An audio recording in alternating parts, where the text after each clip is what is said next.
Konnichiwa. My name is Rohit Shivprasad and I'm the founder of RSPinJAPAN. For those of you who are learning Japanese, or if you're not even learning Japanese, well, you might have a thought that Japanese is a very difficult language. But if you think about it, since the grammar is already directly connected with Hindi, if you can speak in Hindi, you can definitely speak in Japanese. That is the logic, actually. Well, the grammar is easy. And when it comes to Japanese, kanjis, vocabularies is tough. I agree on that. Well, if the grammar is easy, then still, why are you struggling with the grammar? Why are you struggling with constructing basic structure of a sentence? It is because you are following some books, maybe Minna no Nihongo or Kanzen Master or anything like that, and you are given a proper structure and you guys don't look beyond it.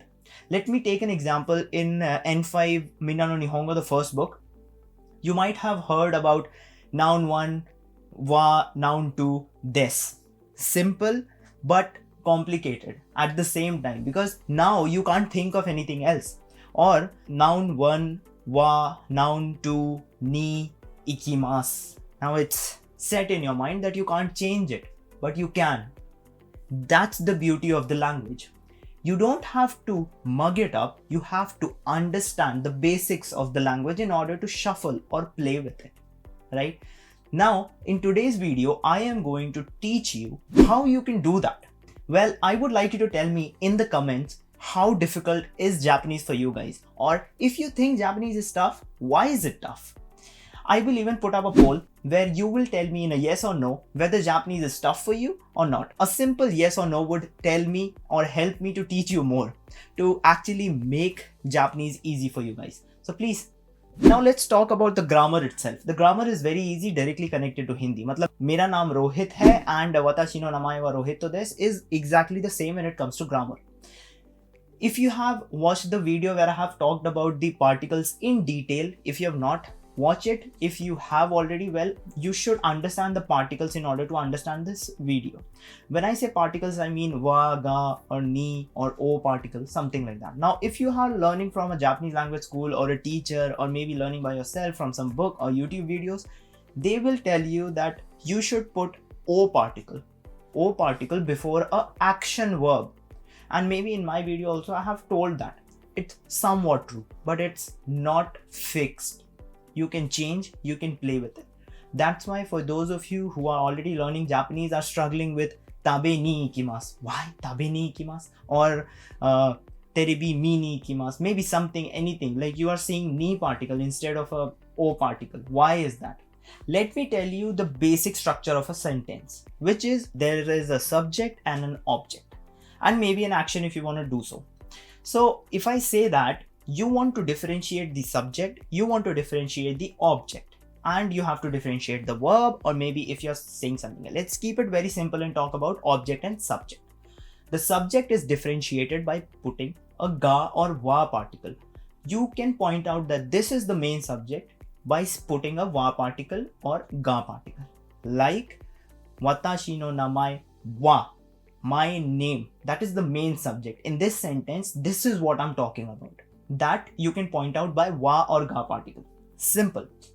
Next, if you are talking about a verb, let's say eat, which is a verb. What are you eating? The object. The object is, let's say, rice, gohan, o tabemasu. If we talk deeper about this and maybe combine both of them, it would become watashi wa gohan o tabemasu, which means the main subject is eating the rice. Main chawal khaunga. Simple. Now, for those of you who think that Japanese is tough, is because of this reason. Because you think that this cannot change. Or if I say gohan o watashi ga tabemasu, it's wrong for you guys. But it's actually not. See, you don't have to violate these laws and you can do anything with it. The first thing, after a subject, there is always a wa or ga particle. Simple. Keep that in mind. That's note number 1.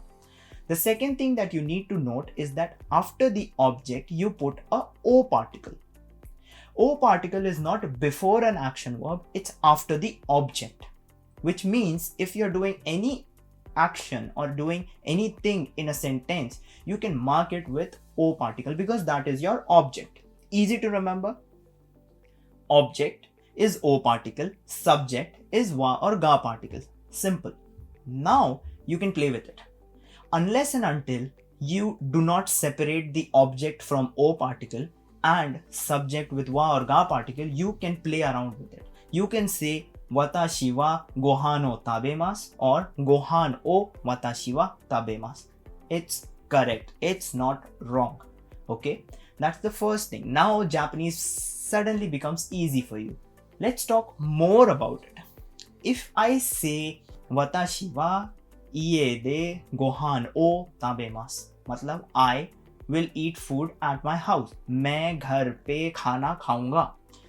Now here the location is pointed out by they particles. For location you can use they particle or ni particle. And again, if you've not watched the video, watch it. So as I said, watashi wa, the main subject, me. Ie de, at home. Gohan o, food, tabemasu.